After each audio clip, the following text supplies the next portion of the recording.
Isa matao at abalang lugar ng Quiapo, Manila, ang lugar kung saan pinagsama-sama ang pananampalataya at pagsusumikap. Nakakubli ang mga kwento ng mga taong patuloy na umaasa at naghahanap ng sagot sa kanilang mga problema.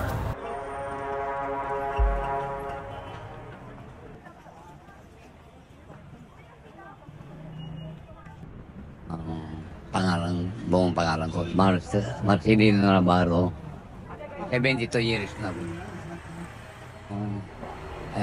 Almost 40 years na kami rito. Marcos regime pa nun.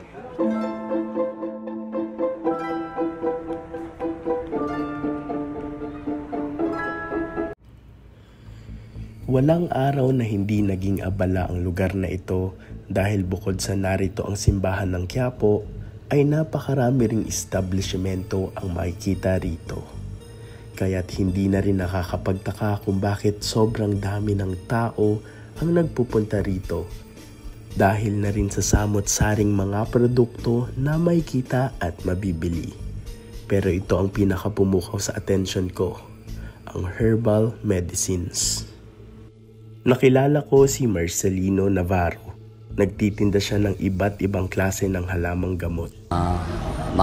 Marcelino Navarro, buong pangalan ko. 72 years na po. Yung mga ito, katulad niya, mga 10 element, may digno, may guamela celis, may katulad nito, yung pangontra, yung tratawag na buto ng sinukuan. At ito naman yung mga pangontra sa lahat ng any bad spirit. At again, ay pangkalahatan. Pangkalahatan ang taglay niyan. At ito naman ang tinatawag na black corals, takulam, barang at any bad spirit. Pang-iwas barang. Oo, pang-iwas barang. Ganoon din yan. Mga lahat. Mga ito, dignom, mga sator. Ayan, lahat yan. Pang-iwas kulang barang at any bad spirit. Tapos ito po?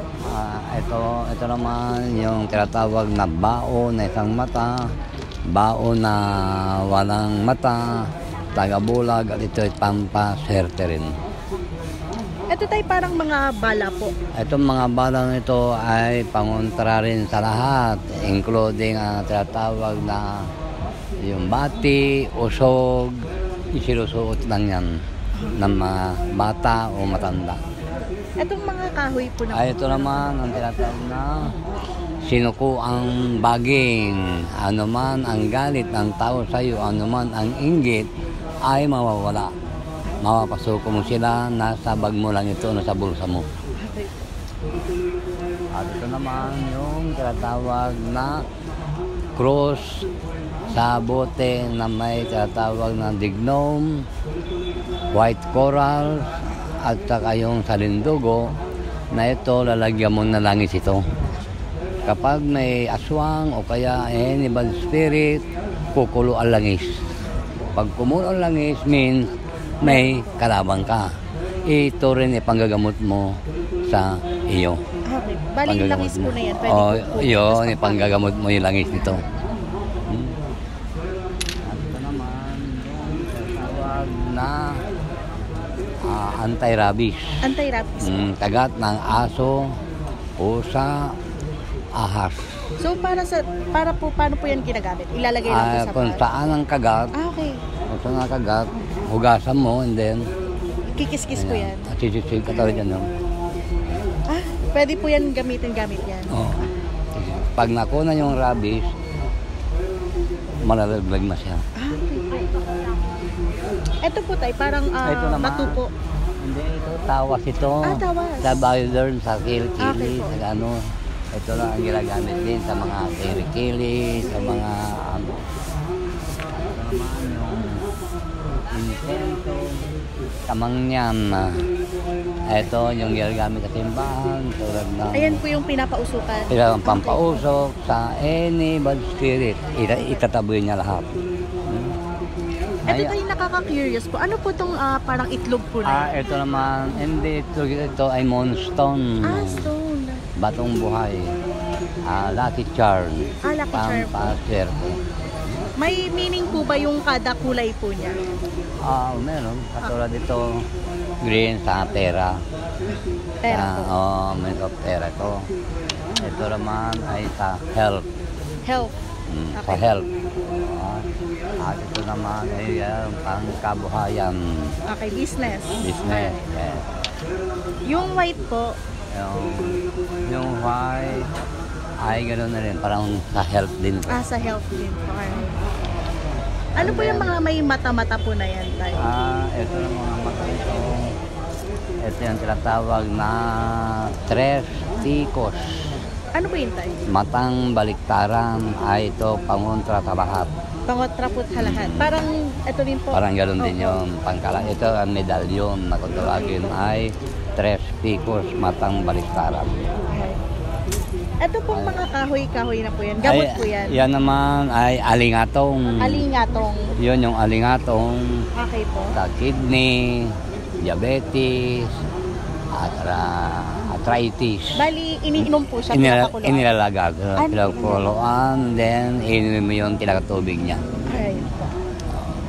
Ito yung bao po. Ito. Yung parang sa niyog po. Ito naman yung nyog na 5 ang mata. 1, 5 ang 2, mata. 3, 4, 5. Ano po yung symbol niyan tayo? Ang tagline nito ay yung sa business Okay. at saka sa work. Okay po. More on success. Oo. Alright.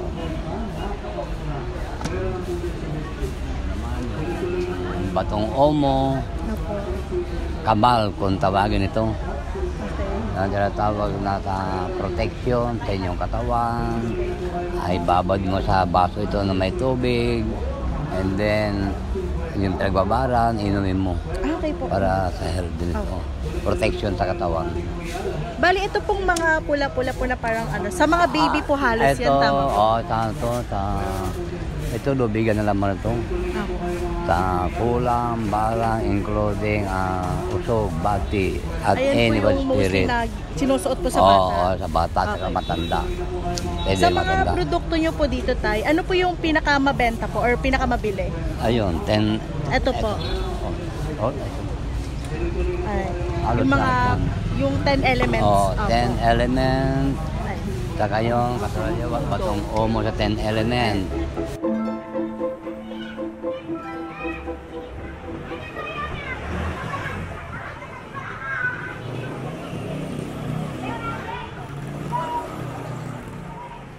Ang araw ko dito nagsisimula ng umaga, mga alas 5 pa lang ng umaga. Nag-ayos na ako ng mga paninda ko. Ito sa Quiapo, buhay na buhay ang debosyon ng mga tao.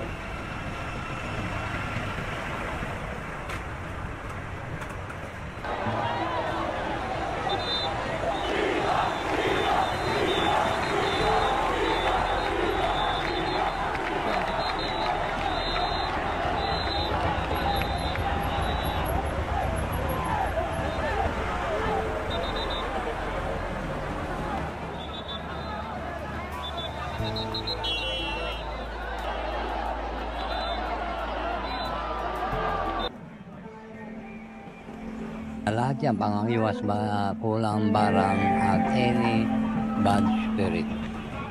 Alam mo, maraming beses na rin akong nakaranas ng rape. Yung marating yung mga pulis, ang ingay-ingay, parang inaalugog lahat. Sasabihin nila, bawal daw ito, bawal daw yun.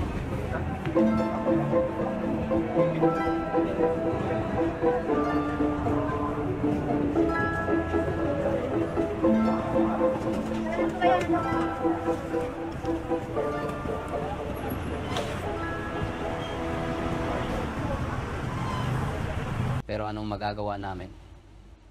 Ganito na ang buhay namin. Ang paninda namin, hindi naman basta negosyo lang. Para sa amin, para itong misyon, naniniwala kami na yung mga halamang gamot, yung mga pangontra, may silbi talaga sa buhay ng mga tao.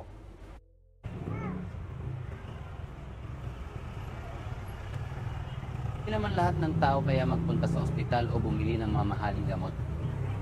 Kaya ito na yung abot kaya nila. Pero hindi yun naiintindihan ng iba Iniisip nila na puro panloloko lang kami. Pero kung totoo man o hindi sa mata nila, sa amin ang mahalaga, may natutulungan kami. Dahil sa kakulangan ng suporta ng ating ahensyang pangkalusugan, maraming tao ang napupunta sa tinatawag nilang Quiapo Medical Center. Ngunit hindi ito ang ospital na iniisip nyo. Binansagan itong ganon dahil sa tabi-tabing tindahan ng mga herbal na gamot. Sa panahon ngayon, halos lahat ay gagawin ng mga tao gawa ng kahirapan para lamang makabangon sa banig ng karamdaman. Kaya ikaw, bibili ka ba? Ikaw, hanggang saan ka dadalhin ng paniniwala mo?